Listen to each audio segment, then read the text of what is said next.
Shalom, salam dalam damai sejahtera Tuhan Yesus Kristus untuk rekan-rekan sekalian. Pada saat ini renungan saya beri judul dalam bahasa Inggris, Who am I? Siapakah saya? 1 Korintus 15 ayat 10 mengatakan, tetapi karena kasih karunia Allah, aku adalah sebagaimana aku ada sekarang. Dalam bahasa Inggrisnya, but by the grace of God, I am what I am. Yang pertama, dalam renungan ini saya membaginya dalam beberapa bagian. Yang pertama, I am special. Saya juga membagi renungan ini dalam bahasa Inggris. I am special artinya saya adalah khusus. Saya spesial. Mazmur 139 ayat 14, aku bersyukur kepadamu oleh karena kejadianku dahsyat dan ajaib. Ajaib apa yang kau buat dan jiwaku benar-benar menyadarinya. Kemudian Yesaya 43 ayat 1, tetapi sekarang beginilah firman Tuhan yang menciptakan engkau, hai Yakub, yang membentuk engkau, hai Israel. Janganlah takut sebab aku telah menebus engkau. Aku telah memanggil engkau dengan namamu, engkau ini kepunyaanku. Kemudian yang kedua, I am a sinner. Artinya saya adalah seorang pendosa. Mazmur 51 ayat 7, sesungguhnya dalam kesalahan aku diperanakan. Dalam dosa aku dikandung ibuku. Saya berdosa bukan hanya karena saya tidak melakukan yang baik, saya berdosa bukan hanya karena saya melakukan yang salah, tapi saya berdosa karena ada dosa keturunan. Karena Adam jatuh dalam dosa, saya mengambil bagian dalam dosa itu. Kemudian yang ketiga, I am saved. Saya diselamatkan. Dan hanya satu kali saja, Efesus 2 ayat 8. Sebab karena kasih karunia, kamu diselamatkan oleh iman. Dan bukan hasil usahamu, tetapi pemberian Allah. Iman saya berdasarkan firman Tuhan. Roma 10 ayat 17. Jadi iman timbul dari pendengaran.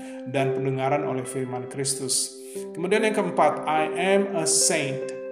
Saya adalah orang kudus atau orang yang dikuduskan, dan kalau diselamatkan satu kali maka dikuduskan setiap saat ada suatu proses.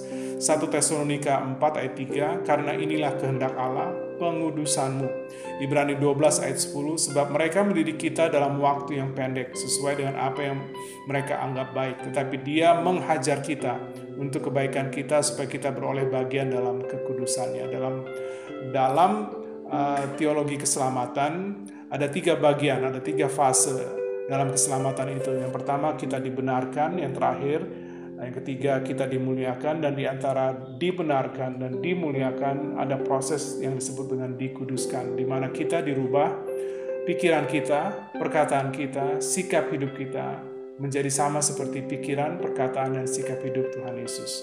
Kemudian nomor 5, I am a soldier. Saya adalah seorang prajurit, Roma 8:37. Tetapi dalam semuanya itu kita lebih daripada orang-orang yang menang oleh Dia yang telah mengasihi kita. Kita mempunyai 3 musuh, kedagingan, dunia, dan iblis. Dan bersama Tuhan Yesus kita dapat menjadi pemenang. Kita dapat mengalahkan dunia, kedagingan, dan iblis. Kemudian nomor 6, I am a steward. Saya adalah penata layan. Matius 5 ayat 20 sampai dengan 21. Hamba yang menerima 5 talenta itu datang dan ia membawa laba 5 talenta. Katanya, Tuan, 5 talenta Tuhan percayakan kepadaku. Lihat, aku telah beroleh laba 5 talenta. Maka kata tuannya itu kepadanya, baik sekali perbuatanmu itu, hai hambaku yang baik dan setia. Engkau telah setia dalam perkara kecil, aku akan memberikan kepadamu tanggung jawab yang dalam perkara besar. Masuklah dan turutlah dalam kebahagiaan Tuhanmu. Talenta dapat berupa banyak hal, mungkin bakat, mungkin kesempatan, mungkin kesempatan untuk pelayanan, mungkin kesempatan untuk bekerja. Apapun yang ada yang kita terima dari Tuhan dalam hidup ini harus kita garap sebaik-baiknya sebagai penata layan, sebagai manajer yang baik, atau sebagai steward yang baik. Kemudian yang nomor 7 terakhir, I am a servant. Saya adalah seorang hamba yang melayani. 1 Korintus 5 ayat 10, tetapi karena kasih karunia Allah, aku adalah sebagaimana aku ada sekarang. Dan kasih karunia yang dianugerahkannya kepadaku tidak sia-sia. Sebaiknya aku telah bekerja lebih keras daripada mereka semua, tetapi bukannya aku, melainkan kasih karunia Allah yang menyertai aku. Ada 2 bagian dalam bagian ini. Waktu kita baru lahir, Tuhan memberikan bakat.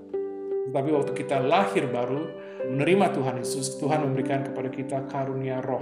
Dan karunia roh itu harus digunakan oleh setiap pengikut Kristus untuk pelayanan. Mungkin karunia roh itu 1, mungkin lebih, tetapi pasti satu, paling tidak satu. Dan karunia roh pelayanan itu adalah hikmat, membedakan roh-roh, membagi-bagikan sesuatu, menasehati, melayani, menunjukkan kemurahan, memberi pimpinan, iman, mengajar, penginjilan, gembala, dan pengajar.